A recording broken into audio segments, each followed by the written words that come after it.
जय श्री कृष्णा दोस्तों। आज हम आपके लिए कुछ ऐसी छोटी छोटी कहानियाँ लेकर आए हैं जिससे आपका जीवन में सही मार्गदर्शन होगा और इन कहानियों से आपको अच्छी सीख भी प्राप्त होगी। एक बार एक टीचर क्लास में पढ़ा रहे थे। बच्चों को कुछ नया सिखाने के लिए टीचर ने जेब से 100 रुपए का एक नोट निकाला। अब बच्चों की तरफ वह नोट दिखाकर कहा, क्या आप लोग बता सकते हैं कि यह कितने रुपए का नोट है? सभी बच्चों ने कहा, 100 रुपए का टीचर, ये तो हम सब देख रहे हैं। इस नोट को कौन कौन लेना चाहेगा? टीचर ने पूछा। सभी बच्चों ने हाथ खड़ा कर दिया। अब उस टीचर ने उस नोट को मुट्ठी में बंद करके बुरी तरह से मसल दिया, जिससे वह नोट बुरी तरह से कुचल सा गया। अब टीचर ने फिर से बच्चों को नोट दिखाकर कहा कि अब यह नोट कुचल सा गया है, अब इसको कौन लेना चाहेगा? सभी बच्चों ने फिर से अपना हाथ ऊपर उठा दिया। अब उस टीचर ने उस नोट को जमीन पर फेंक दिया और अपने जूते से उसको बुरी तरह से कुचल दिया। फिर टीचर ने नोट उठाकर बच्चों से पूछा और उनको दिखाकर कहा कि अब इसे कौन लेना चाहेगा? सभी बच्चों ने फिर से हाथ उठा दिया। अब टीचर ने कहा कि बच्चों, आज मैंने तुमको जीवन की एक बहुत बड़ी सीख बताई है। ये 100 रुपए का नोट था। जब मैंने इसे हाथ से कुचला तो ये नोट कुचल गया, लेकिन इसकी कीमत 100 रुपए ही रही। इसके बाद जब मैंने इसे जूते से मसला तो ये नोट गंदा हो गया, लेकिन फिर भी इसकी कीमत 100 रुपए ही रही।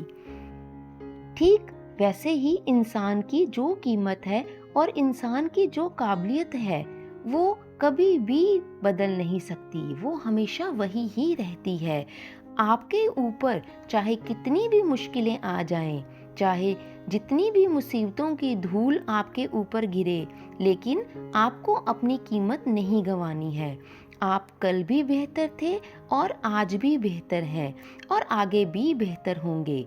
ये कहानी आपको जीवन की एक छोटी सी सीख जरूर सिखाती है कि अपनी कीमत को कभी भी कमजोर मत समझो। एक अन्य कहानी। यह कहानी 3 दोस्तों की है, ज्ञान, धन और विश्वास। तीनों बहुत अच्छे दोस्त थे। तीनों में प्यार भी बहुत था। एक बार किसी वजह से तीनों को अलग होना पड़ा, तो तीनों ने एक दूसरे से सवाल किया कि आज के बाद हम कहाँ मिलेंगे। तो इस पर ज्ञान ने कहा, मैं मंदिर, मस्जिद और किताबों में मिलूंगा। धन ने कहा, मैं अमीरों के पास मिलूंगा। विश्वास चुप रहा और कुछ नहीं बोला। जब दोनों दोस्तों ने उससे चुप रहने का कारण पूछा तो विश्वास ने रोते हुए कहा, मैं एक बार चला गया तो फिर कभी दोबारा नहीं मिल पाऊंगा। तो दोस्तों, ये छोटी सी कहानी हमें यह सिखाती है कि ज्ञान और धन आप जब चाहें तब प्राप्त कर सकते हैं, लेकिन विश्वास एक ऐसी चीज है जो एक बार टूट जाए तो फिर उसका वापस आना मुश्किल है। जय श्री कृष्णा। एक बार एक वैज्ञानिक ने एक टिड्डे को पकड़ा और उसे अपनी आवाज पर छलांग लगाने के लिए कहा। वैज्ञानिक टिड्डे से कहता है, कूदो। टिड्डा उसकी आवाज सुनते ही जोर से छलांग लगा देता है। अब वो वैज्ञानिक था तो प्रयोग करना तो बनता ही था। उन्होंने टिड्डे की छलांग पर प्रयोग किया। वैज्ञानिक ने उसकी एक टांग तोड़ दी और फिर बोला, अब कूदो। अब टिड्डे की छलांग की दूरी भी अब कम हो चुकी थी। वैज्ञानिक ने उसकी दूसरी टांग भी तोड़ दी और फिर बोला, अब कूदो। अब टिड्डे की छलांग और कम हो गई।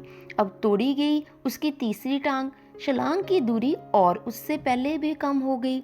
एक एक करके बेचारे टिड्डे की सारी टांगें तोड़ दी गई। अब आखिरी टांग टूटने पर जब उससे कहा गया कि कूदो, तो वह हिल भी नहीं पा रहा था। अब वैज्ञानिक ने अपना निष्कर्ष अपनी डायरी में लिखा। जानते हो उसने क्या लिखा? उसने लिखा, दोस्तों, जब टिड्डे की एक टांग तोड़ी गई तो वह थोड़ा बहरा हो गया। जब दूसरी टांग तोड़ी गई तो वो और बहरा हो गया। हर टांग टूटने के साथ वो और बहरा होता गया और सारी टांग टूटने के बाद वह बिल्कुल बहरा हो गया। जोर जोर से चिल्लाने का भी उस पर कोई असर नहीं हुआ। वो तो अपनी जगह से हिला तक नहीं। छलांग लगाना तो बहुत दूर की बात थी। सभी को ऐसा ही लग रहा है ना कि क्या मूर्ख वैज्ञानिक था कि उस टिड्डे की टांग टूटने की वजह से वो छलांग नहीं लगा पा रहा था और वो सोच रहा था कि वो बहरा हो गया है। तो दोस्तों, जीवन में हमारे इसी तरह से कुछ परेशानियां जब आती हैं तो हम छोटी छोटी बातों से कई बार मूर्ख बन जाते हैं और मूर्खता का कारण भी हम ही होते हैं। कई बार हम देखते कुछ और है, समझते कुछ और है और वास्तव में कुछ और ही होता है। दो परिस्थितियों को हम एक जैसा बनाकर अपने जीवन में उसे इतना बड़ा मुसीबत के तौर पर खड़ा कर देते हैं कि उसका हल निकालना मुश्किल हो जाता है। तो दोस्तों, इस कहानी से भी हमें यही सीख मिलती है कि उस टिड्डे की तरह जीवन में कभी भी जल्दबाजी में निर्णय मत लें, क्योंकि जैसा जैसा वैज्ञानिक कहता गया, टिड्डा उसकी बात को मानता गया। इस प्रकार जल्दबाजी में निर्णय लेने से हमारे कई फैसले गलत हो जाते हैं। हर फैसला सोच समझ कर लो और हर निर्णय सोच समझ कर लो। जय श्री कृष्ण। दोस्तों, यह कहानी आपके दिल को छू लेगी। दुनिया में दर्द को महसूस करने वाला बनो, क्योंकि अक्लमंद तो दुनिया में बहुत ही मिल जाते हैं। एक बच्चा पालतू जानवर की दुकान पर एक पिल्ला खरीदने के लिए गया। दुकान में बहुत तरह के पिल्ले थे। कोई 4,000, कोई 6,000 और कोई 10,000 का था, अलग अलग कीमत वाले। पर एक पिल्ला कोने में दुबका सा बैठा एकदम चुपचाप सा था। बच्चे ने पूछा, यह अकेला क्यों बैठा है?